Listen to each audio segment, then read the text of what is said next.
Hello అండి, అందరికీ నమస్తే.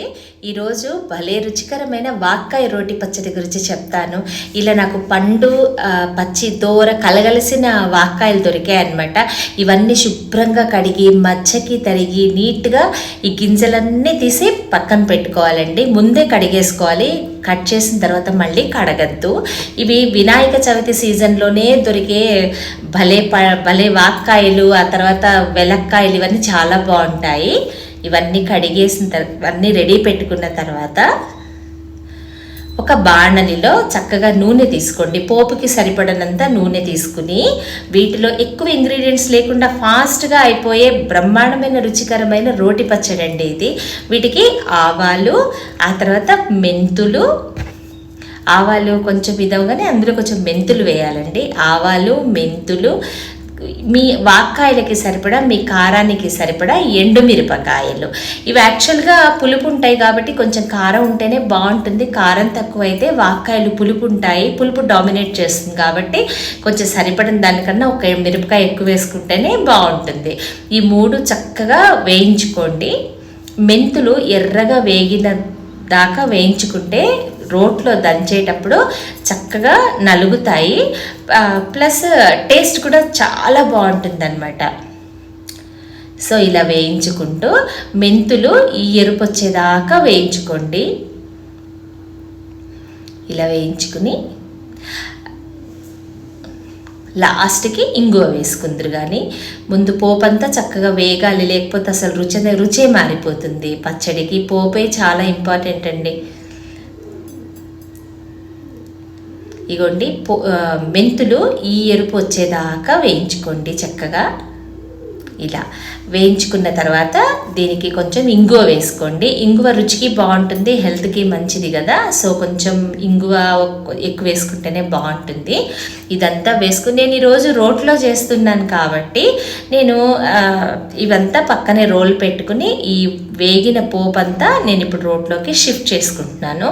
ఈ మిగిలిన నూనె ఉంటుంది కదండి, మీకు వాక్కాయలకి సరిపడా ఉంటే సరే, లేదు అంటే కనుక ఇంకొక 2 స్పూన్స్ ఆయిల్ అందులో వేసుకొని అప్పుడు వాక్కాయలు అందులో వేసుకున్నారంటే అవి వాక్కాయలు నెమ్మదిగా మగ్గడానికి సరిపోతాయి. ఇప్పుడు నేను నూనె ఇందులో ఎక్కువే ఉంది కాబట్టి నేను ఈ నూనెలో వాక్కాయలు వేసేస్తున్నాను.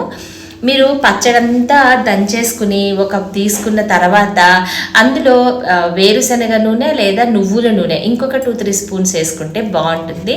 ఇలా గింజలు లేకుండా చూసుకుని వాక్కాయల్లో మీరు తరిగి పెట్టుకున్న వాక్కాయలన్నీ ఈ ఆయిల్లో వేసేసుకోండి. ఇలా నీట్గా ఉండాలండి, లేకపోతే చేదు వచ్చేస్తుంది పచ్చడి. చెప్పాను కదండి గింజలు మహా చేదని. సో ఇలా మొత్తం వాక్కాయలన్నీ ఇందులో వేసేయండి. ఇప్పుడు నేను రోట్లో చేసుకుంటున్నాను కాబట్టి ఇలా దంచుకుంటే ఈ వాక్కాయలు ప్రాపర్గా నలిగి బాగుంటాయండి. వాక్కాయల్లో విపరీతమైన జిగురు ఉంటుంది. అందుకని మీరు ఏం చేస్తారంటే మీరు మిక్సీలో వేసేటట్టయితే కనుక అసలు ఏం పచ్చడి చేశారో కూడా తెలియదండి. మిక్సీలో వేస్తే ఏం చేస్తారంటే మొత్తం మెత్తగా మెదిపేసేసి ఈ వాక్కాయల్ని ఆ దంచిన పోపు మిశ్రమంలో కలిపేసేసుకోండి, లేదంటే పేస్ట్ అయిపోతుంది. సో వాక్కాయలకి సరిపడా ప్లస్ పోపుకి సరిపడా నేను 1 స్పూన్ అందులో పోపులో 1 స్పూన్ వాక్కాయలు వేస్తున్నాను అనమాట. రుచికి సరిపడా ఈ దీంతో నేను తీసుకున్నాను. ప్లస్ ఉప్పు పసుపు వేసుకుని చక్కగా నెమ్మదిగా కలగలుపుకుని మెత్తగా అయ్యే వరకు సిమ్లో నెమ్మదిగా చేసుకోవాలండి. కొంచెం వాటరీగా ఉంటుంది, అవి వాటర్ వస్తాయన్నమాట ఇందులో. అది ప్లస్ నూనె ఆ వాక్కాయలు చక్కగా మగ్గడానికైతే సరిపోతాయి.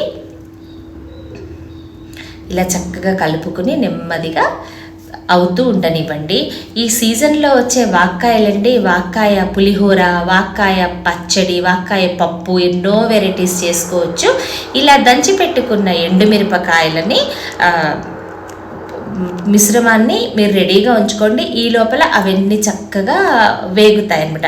ఇదే మిక్సీలో వేసేస్తే కనుక మొత్తం పేస్ట్ పౌడర్ అయిపోతుంది కాబట్టి రోట్లో చేసేదానికి రుచి ఎక్కువ.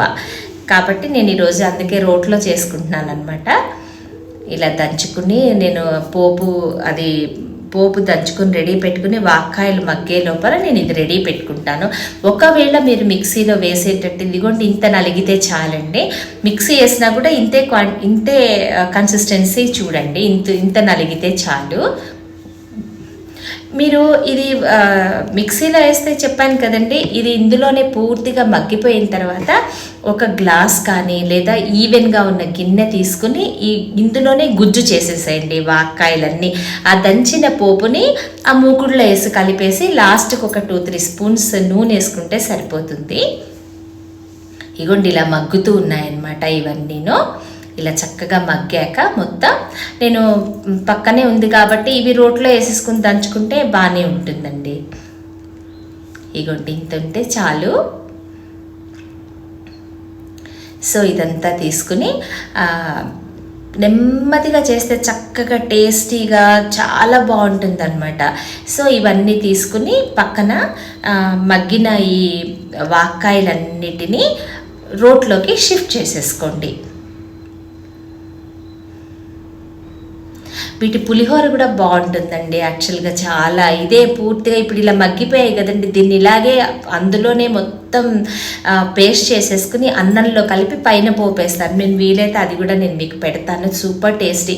ఇలా గట్టిగా దంచేయకుండా నెమ్మదిగా దంచుతూ ఉన్నారంటే తర్వాత దీని క్వాంటిటీ అనేది నెమ్మదిగా తగ్గిపోయి రోటికి సరిపడా వచ్చేస్తుంది అనమాట. మేము చిన్నప్పటి నుంచి రోటి పచ్చళ్ళు మాకు అలవాటు కాబట్టి ఇలా పూర్వకాలం అన్నీ రోటి పచ్చళ్ళు ఇలా చేసేసి మిగిలిన అన్నం కలిపేసి అందులో ఆయిల్ వేసి ముద్దలు చేసి పిల్లలకు పెట్టేవాళ్ళు. అదొక పూర్వకాలం అలా అలవాటు కాబట్టి వాళ్ళందరికీ రోటి పచ్చడి చాలా సులభంగా చేయడం అలవాటు అయిపోతుంది.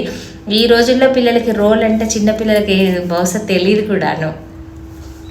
సో ఇలా దంచుకుంటూ ఈ దంచేటప్పుడు కూడా చిన్నప్పుడు మేము దంచుతాం అని పోటీ పడేవాళ్ళం. అలా ఇలా రోల్ అంతా నెమ్మదిగా రోట్లో వేసిన ఈ పచ్చడంతా ఇలా దగ్గరకు వచ్చేస్తుంది. మధ్యలో చక్కగా గరిటెతో కలుపుకుంటూ దంచేసుకోండి. ఎంతైనా రోట్లో చేసిన పచ్చడికి రుచి ఎక్కువ అండి. మిక్సీలో వేసినా అదే టేస్ట్, కానీ కాకపోతే మొత్తం పేస్ట్ అయిపోయి అసలు ఏం పచ్చడి అనేది కూడా మనకి తెలియదు అనమాట. ఇలా చేస్తే కంటికి ఇంపుగా కూడా ఉంటుంది, తినడానికి రుచిగా కూడా ఉంటుంది. ఇగోండి ఇలా ఉంటుంది మొత్తం. ఇంత చాలండి, ఇంతకన్నా పేస్ట్ అవ్వక్కర్లేదు. ఇలా తీసుకుని చక్కగా ఒక బౌల్లోకి అంతా షిఫ్ట్ చేసేసుకోండి. పచ్చడంతా మొత్తం బౌల్లోకి తీసేసుకున్న తర్వాత నేను ముందుగా చెప్పినట్టు మీరు నువ్వుల నూనె కానీ వేరుశనగ నూనె కానీ చక్కగా 2-3 స్పూన్స్ మళ్ళీ అందులో వేసుకొని నీట్గా కలిపేసేసుకోండి 4 వైపులా. అన్నంలో కూడా వేసుకోవచ్చండి. ఒకవేళ అన్నంలో కనుక మీరు వేసుకోనంటే ఇలా వేసుకుంటే రుచి సేమ్. మీరు ట్రై చేసి ఎలా ఉందో నాకు తప్పకుండా చెప్పండి. సూపర్ టేస్టీ, సీజన్లో వచ్చేవి తప్పకుండా తినాలి. Thanks for watching. మా పచ్చడి అయితే ఈరోజు చాలా టేస్టీ ఉండింది. Thank you.